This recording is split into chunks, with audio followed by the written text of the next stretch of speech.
वैसे तो सब कुछ ब्रिटिशर्स के मुताबिक चल रहा था। अब यहाँ पर इंडिगो लार्ज स्केल पर कल्टीवेट किया जा रहा था। इनफैक्ट जो प्लांटर्स बाहर से आए थे उन्होंने रियॉट्स के साथ कॉन्ट्रैक्ट साइन करके लार्ज स्केल पे इंडिगो को ग्रो करना शुरू कर दिया था। लेकिन फिर 1859 में कुछ ऐसा हुआ कि सिचुएशन पूरी की पूरी बदल गई। शुरुआत हुई एक रिबेलियन की। हुआ क्या और हुआ कैसे? असल में दोस्तों 1859 में बंगाल के रियॉट्स ने यानी कि बंगाल के कल्टीवेटर्स ने क्लियरली मना कर दिया कि अब वो इंडिगो को कल्टीवेट नहीं करेंगे। एक कंप्लीट जंग की उन्होंने शुरुआत कर दी, एक रिवॉल्ट की उन्होंने शुरुआत कर दी। हुआ क्या? सबसे पहले उन्होंने तो क्लियरली मना कर दिया इंडिगो को कल्टीवेट करने से। इनफैक्ट उन्होंने रेंट देने से भी मना कर दिया। साथ ही साथ जितने भी लोग जो प्लांटर्स के साथ काम करते थे उन्हें क्लियरली सोशली बॉयकॉट कर दिया गया। उन्होंने लार्ज स्केल पर जो इंडिगो फैक्ट्रीज थी उन्हें अटैक किया, जो कि एक्चुअली में आर्म्ड भी होती थी, बट फिर भी उन्हें लार्ज स्केल पे अटैक किया। साथ ही साथ क्लियर कट इंस्ट्रक्शंस दे दिए गए कि अब जब भी गुमास्तास आएंगे जो कि रेंट कलेक्ट करने आते थे प्लांटर्स के बेसिस पर, प्लांटर्स के बिहाफ पर, उन्हें मारा गया। इनफैक्ट उन्हें बहुत ज्यादा मार मार के वापस भेज दिया जाता था कि हम कोई रेंट नहीं देने वाले हैं। इस तरह से एक कंप्लीट रिबेलियन की शुरुआत हुई 1859 के अंदर। लेकिन आखिरकार ऐसा हुआ कैसे? इतनी हिम्मत, इतनी पावर आई कहां से कल्टीवेटर्स में, रियॉट्स में, कि अब वो ब्रिटिशर्स के अगेंस्ट, ईस्ट इंडिया कंपनी के अगेंस्ट एक कंप्लीट रिबेलियन की शुरुआत कर रहे थे? इसका कारण था कि ये सिस्टम जो था, जो रियॉती सिस्टम था, ये बहुत ज्यादा ऑपरेसिव था, बहुत हार्श था। कल्टीवेटर्स के साथ काफी ज्यादा गलत हो रहा था। वो लोन के अंडर दबते ही चले जा रहे थे। लेकिन आखिरकार ऐसा क्या हुआ कि ऑल ऑफ अ सडन उनके अंदर इतनी पावर आ गई कि अब वो रिबेलियन के लिए तैयार हो गए? दोस्तों हुआ क्या कि उन्हें कुछ ऐसे फैक्टर्स नजर आए, कुछ उन्हें ऐसा सपोर्ट सिस्टम नजर आया जिसकी वजह से उन्होंने इस रिवॉल्ट की शुरुआत की। सबसे पहला फैक्टर तो यह था कि उन्हें लगा कि जितने भी अब लोकल विलेज हेडमैन हैं या जो जमींदार हैं वो उनके सपोर्ट में खड़े हैं, क्योंकि अब विलेज हेडमैन को और साथ ही साथ जमींदार को यह बात रियलाइज हो चुकी थी कि जो प्लांटर्स हैं वो उनके कल्टीवेटर्स के साथ, उनके गांव के लोगों के साथ बहुत ज्यादा गलत कर रहे हैं। उन्हें हार्श ट्रीटमेंट में ट्रीट किया जा रहा है। साथ ही साथ उन्हें पैसे के एक ऐसे जाल में फंसाया जा रहा है जिससे वो कभी बाहर ही नहीं निकल पाएंगे, उनकी तो कभी ग्रोथ होगी नहीं। तो उन्होंने ही गाइड किया रॉड्स को, कल्टीवेटर्स को, कि वो क्लियरली मना कर दें और प्लांटर्स के साथ अब कोई भी एडजस्टमेंट ना करें। तो इसकी वजह से अब उन्हें गांव के मेन हेडमैन का, जमींदार का सपोर्ट मिल चुका था।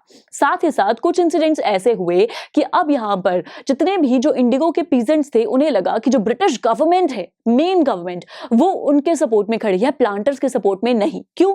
क्योंकि 1857 में ही रिसेंटली एक रिवॉल्ट हुआ था जिसकी वजह से ब्रिटिश गवर्नमेंट ऑलरेडी बहुत ज्यादा डरी हुई थी और वो रिवॉल्ट बहुत बड़ा था अपने आप में। जिसके बाद लेफ्टिनेंट गवर्नर ने एक रीजन का टूर किया था, तो उन्हें लगा कि उनकी सिंपैथी भी अब पीजेंट्स के साथ है, तो पीजेंट्स कंप्लीटली रिबेल कर सकते हैं, सरेआम सामने आ सकते हैं और कह सकते हैं कि वो इंडिगो को कल्टीवेट नहीं करना चाहते।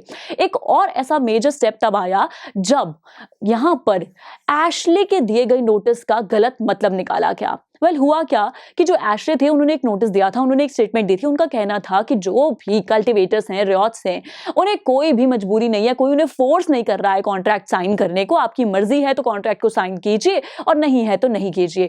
उन्होंने इस नोटिस को एक गलत तरीके से इंटरप्रेट कर लिया। हालांकि मतलब सिर्फ यह था कि आपको कोई फोर्स नहीं करेगा, लेकिन उन्होंने, जो पीजेंट्स थे, उन्होंने इसका मतलब यह निकाला कि आप खुल के रिवॉल्ट कीजिए, खुल के रिबेलियन कीजिए।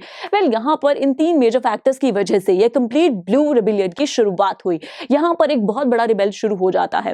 अब होता क्या है, ये सारा कुछ देखने के बाद जितने भी इंटेलेक्चुअल्स थे, जो सोसाइटी में मेजर लोग थे, उन्होंने काफी ज्यादा हद में आकर, काफी ज्यादा बढ़ चढ़कर इस पूरे ब्लू रिबेलियन के बारे में लिखना शुरू कर दिया। उन्होंने इस बारे में भी मेंशन किया कि कैसे जो भी प्लांटर्स यहां पर आए हैं उनकी एग्जैक्ट सिचुएशन क्या है, क्या उनकी चाल है, कैसे वो ट्रीट कर रहे हैं सारे के सारे रॉड्स को, कल्टीवेटर्स को। इनफैक्ट जो पीजेंट्स हैं, जो कल्टीवेटर्स हैं, वो कितने बड़े प्रॉब्लम में फंस चुके हैं और क्या कुछ फेस कर रहे हैं, उनकी जितनी भी मिजरी थी उनके बारे में उन्होंने लिखना शुरू कर दिया।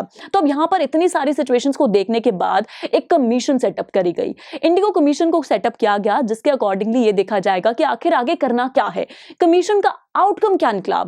कमीशन सेटअप हुई है तो काफी सारे फैक्टर्स को कंसीडर किया गया, काफी सारी बातें की गई, काफी सारे लॉज बनाए गए, काफी कुछ हुआ। तो होता क्या है, इसका कंक्लूजन इस कमीशन का यह निकलता है कि ये कमीशन कहती है कि जो प्लांटर्स हैं, उनका तरीका बहुत ज्यादा हार्श है, बहुत ज्यादा गलत है, उन्होंने कल्टीवेटर्स के साथ गलत किया है। और यहां पर कल्टीवेटर्स को, रॉड्स को कह दिया गया कि आपने जो कॉन्ट्रैक्ट ऑलरेडी साइन किए कर दिए हैं, अब प्लीज उन्हें तो पूरा कर दीजिए ताकि प्लांटर्स को भी नुकसान ना हो, लेकिन आगे के कॉन्ट्रैक्ट साइन करने करने के लिए आपको कोई मजबूर नहीं करेगा, आपको कोई फोर्स नहीं करेगा। आपका मन है, आप करना चाहते हैं इंडिगो को कल्टिवेट, तो आप कीजिए, वरना आपको कोई मजबूर नहीं करने वाला है। तो इस तरह से एक रिबेलियन अगेन छिड़ता है, जिसके बाद काफी सारे मेजर चेंजेस आते हैं। वेल, इस रिबेलियन के अंदर बहुत सारे मेजर रोल्स रहते हैं, गांधी जी के भी इनफैक्ट। तो काफी कुछ होता है इस रिबेलियन के अंडर। वेल, 1857 के बाद 1859 के अंदर ही इतना मेजर रिवॉल्ट देखने को मिलता है। तो यहाँ पे दोस्तों हमने बहुत अच्छे से समझ लिया है कि इंडिगो की कल्टीवेशन से जुड़े कितने सारे मेजर प्रॉब्लम सामने आते हैं और कैसे एक पूरा कंप्लीट रिबेलियन बन जाता है। वेल, अब यहाँ पर हमने इस पूरे लेक्चर को बहुत अच्छे से कंप्लीट कर लिया है और मजे की बात यह है कि इस पूरे चैप्टर को भी अच्छे से कंप्लीट कर लिया है। बट इस चैप्टर को कंप्लीट करने के बाद हमें एक मेजर काम करना है ना, हमें इस चैप्टर को रिवाइज भी तो करना है ताकि कोई डाउट न रह जाए। सो हम मिलेंगे अगले लेक्चर में जहां इस पूरे चैप्टर को अच्छे से रिवाइज करेंगे। I will see you there, stay tuned. I am sure students, आपको ये वीडियो बहुत पसंद आया होगा। तो इसी तरह से एक मजेदार तरीके से अपने हर कॉन्सेप्ट को क्लियर करने के लिए डाउनलोड कीजिए PU Stack ऐप, जहां आपके लिए और भी कई सारे ऑप्शंस हैं, जैसे कि आपके लिए सैंपल पेपर्स हैं, back exercise solution, step videos and much more. So what are you waiting for? Download the app now.